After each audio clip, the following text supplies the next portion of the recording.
Hey everyone, you are watching the first episode, hopefully the first of many to come, of a new series that I will be doing called Studio Hacks.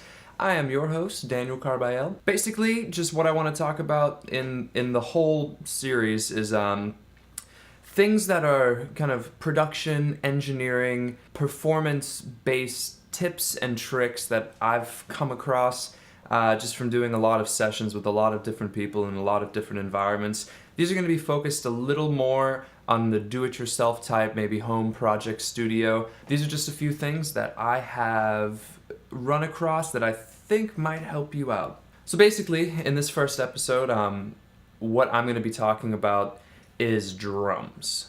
Drums are probably the most complicated instrument that you'll find yourself recording in contemporary music, especially if you're doing a lot of this on your own in maybe a do-it-yourself studio that you've put together. So, with no further ado, it really sucks to be a drummer. It's also one of the most awesome instruments. It's the most physically active instrument you can do. It has so much dynamic, energy that you can put into everything. There's so many voices of it.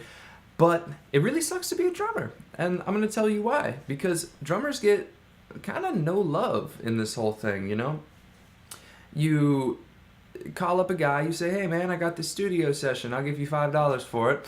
And then not only, are you sort of basing all of your hope that he will hold the entire song together, but you're making him transport his entire, set, probably with another set of cymbals, probably with more snares, maybe even a couple different drum sets just to get the sounds that you're really looking for. And then you plop him down in the recording room and he basically wails at it for days at a time.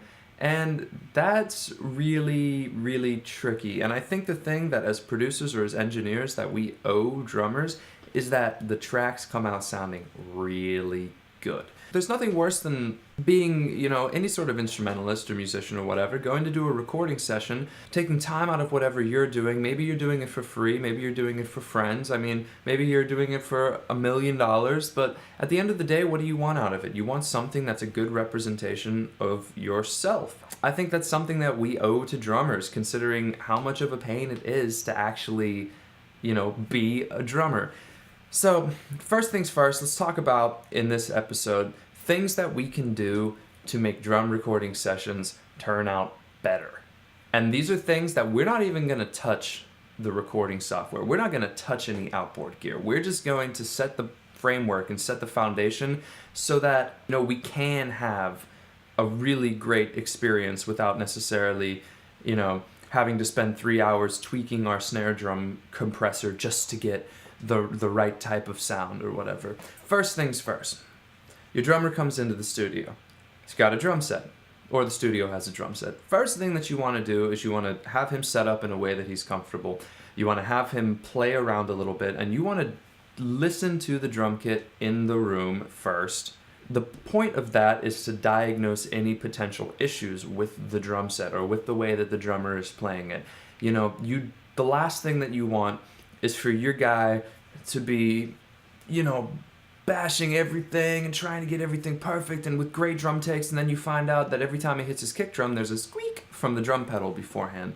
So things like that, just make sure they are hashed out before you really do anything. A lot of common problems are bigger toms produce a lot of energy, which can vibrate components within the tom or around the tom. Throw some tape around it. Make sure it's secured. Make sure it's fastened. We didn't call this guy here only to find out that every time he hits his floor tom, it's bzzz. So then we have to replace his floor tom, on the record. I'm talking about sample replacing it. And then, why do you even bring a floor tom? Might as well hit a cardboard box. Obviously, take that lightly because there's a lot of sample replacement applications that are really good. But anyway, if we just make sure that that there are no issues like that, then we've crossed off a big potential problem down the road. One of the biggest things that, you can diagnose is the concept, what I like to call kick flam. I don't know if there's an actual name for it, but it's as you hit the drum head, any drum head with anything, generally what happens is you get some sort of rebound effect because you are hitting a tensioned membrane at the end of the day, which will rebound whatever you're hitting it with. Your guy is playing a pocket type of groove. Let's say he's playing a 4 on the floor groove. So you go boom, psh, boom, psh, boom, psh. Easy, just like that.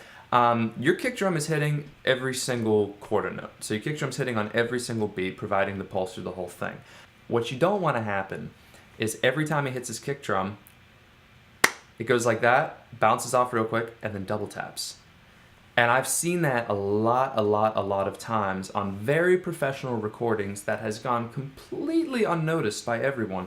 That's a big thing. I've recorded projects myself that I haven't even noticed it until playback. I solo up the kick drum, and I hear that can be fixed by muffling the kick drum more, lowering the batter head tuning so that you get less of a rebound effect. Your drummer can bury the beater a little bit more and not constantly have to fight with altering his technique of how he likes to play just so he doesn't get that effect. Seems like a small thing, it's actually a really big one.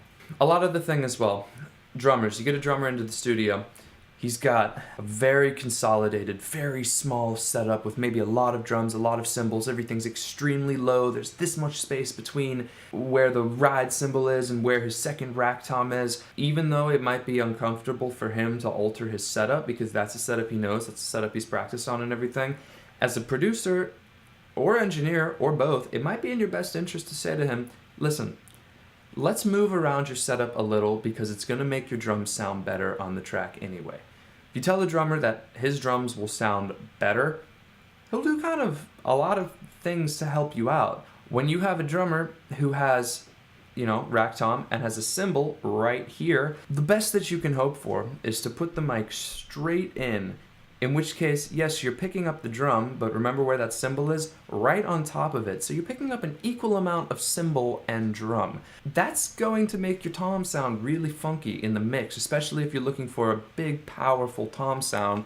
That means pretty much anytime he plays a tom, even if you gate it out, it's going to open the gate and get a cymbal in it. So that's when you get that, hit the tom, cymbal noise, and then closes really quick effect, which means you can't boost your toms as loud because it sounds unnatural, which means you might have to go the sample replacement route.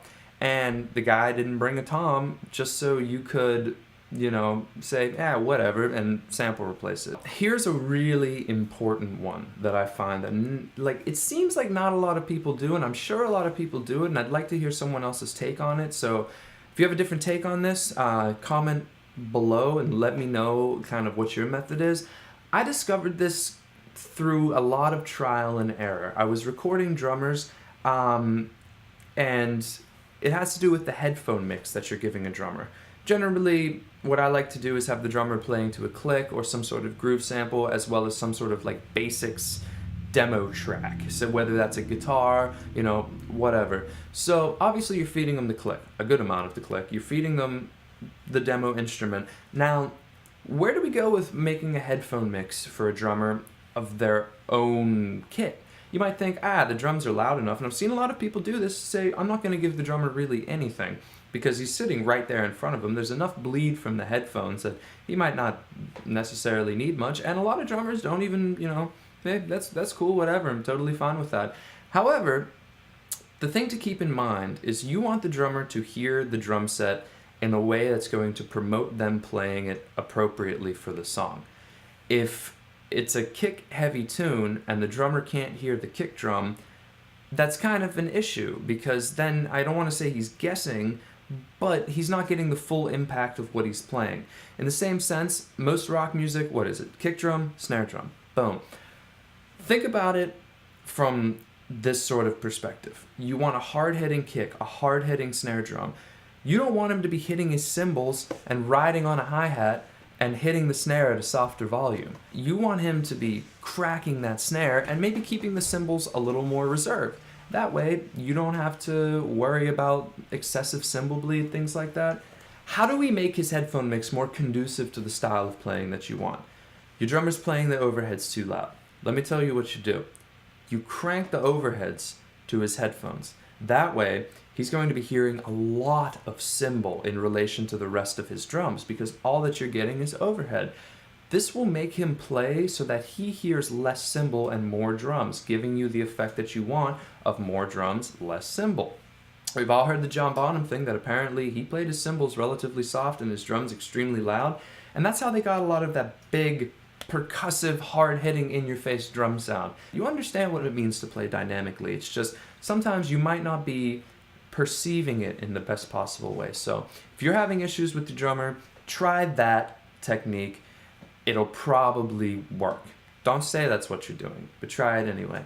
Second thing, what a lot of drummers will do, kind of lose the kick drum a little bit. And if you've ever played in a live application, a lot of the times the engineer, the live engineer, the monitor engineer, or whoever's running the monitor mix will ask the drummer, hey, do you want some kick drum in your monitor?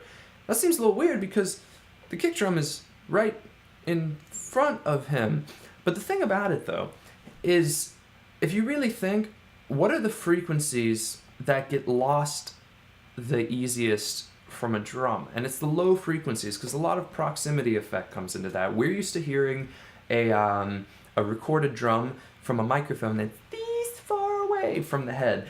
And if you're looking at a live application, you're hearing from your monitor guitars that are mic'd this close, vocal that's this close, bass that's probably DI'd straight in, it's as close as you can get, and you're just kind of left there with your drums just sort of floating in air. Obviously, a lot of the drums that are facing you as well as the cymbals will cut through more to your ears. However, those low frequencies from that bass drum will get lost. And I've heard stories of people putting a vibrating thing underneath their drum throne and setting it up so every time you hit the kick drum, it vibrates, giving you that feel and understanding of what the kick drum's really doing. We can apply that same thing, not the vibration part, but the same thing to developing a headphone mix, in the sense that what we can do is feed the drummer a big, hefty, fat kick drum. We might need to use some EQ while we're feeding him, but let's give him that. So every time he hits his kick drum, in his head, it sounds boom, like a nice, solid, hit, like kind of the way it'll sound on the record. This will allow him to understand more of the space that his kick drum's filling up, probably overplay less, and have a better handle on the dynamics of what his kick drum's doing. Snare drums can be tricky as well. A lot of drummers like to play a lot of ghost notes. Ghost notes are the little dynamic, low velocity notes in between your general backbeat groove. Your backbeat's on 2 and 4. A lot of drummers will play boom boom bam boom boom. Those boom boom boom are the ghost notes. It's really easy for a drummer to lose ghost notes.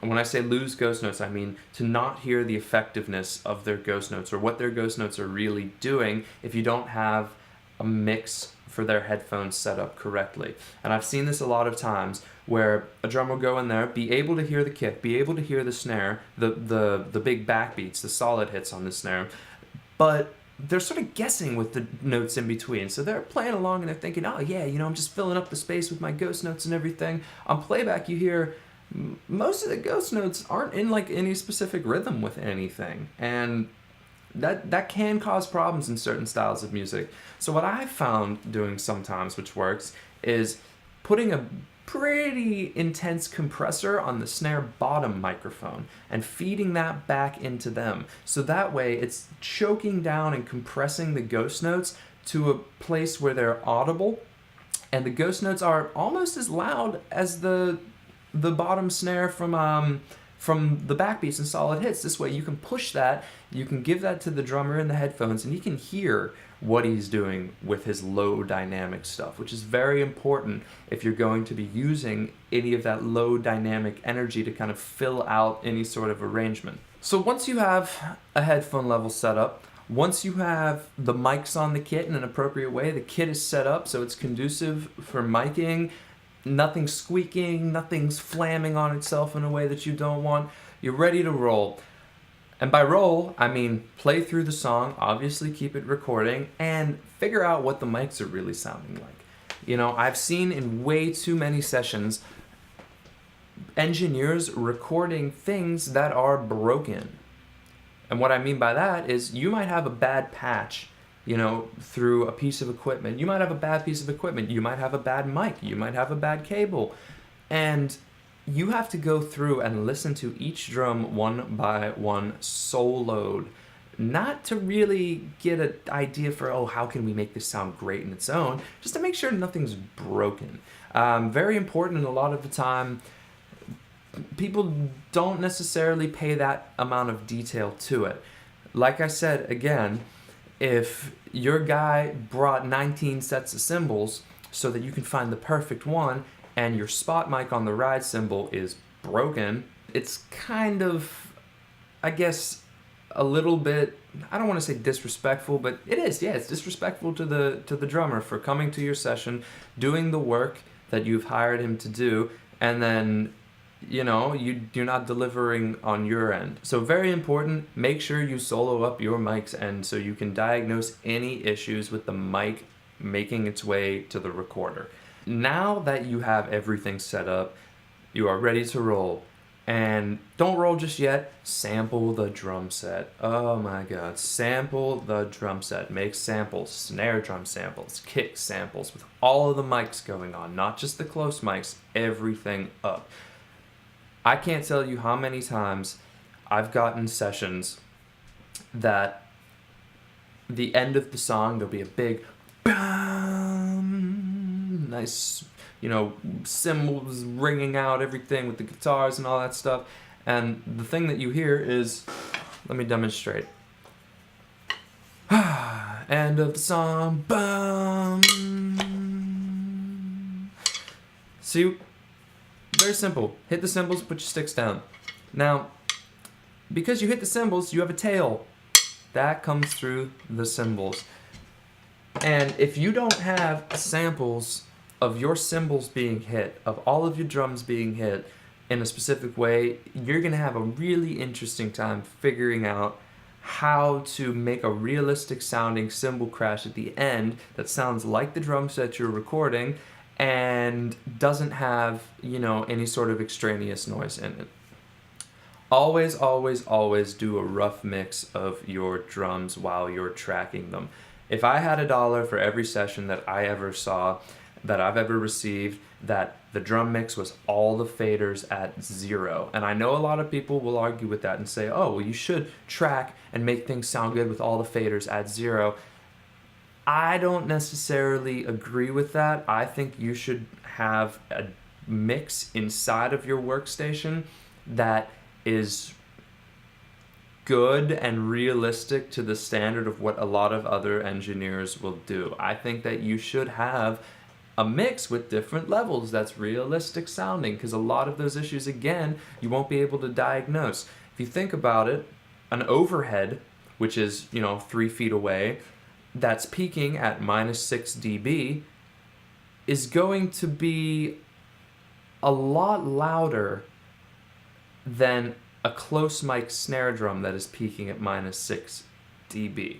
To our ears, because there's a lot of other things. There's less transient noise, there's more kind of wash that you're picking up, and if that's as loud as your transients, you're not going to hear your transients from your close mics, which means you're gonna have no idea what your drum mix actually sounds like if everything is at the same volume level. So bring down those cymbals, push up those close mics, and you'll really hear what is going on. I hope you guys enjoyed watching this video. I hope you learned something.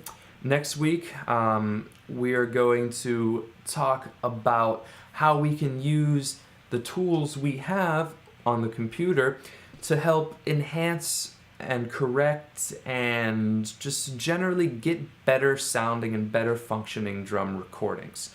So, thank you for watching. Till next time, this is Daniel Carbael. These were Studio Hacks, and I hope to see you again soon. Bye.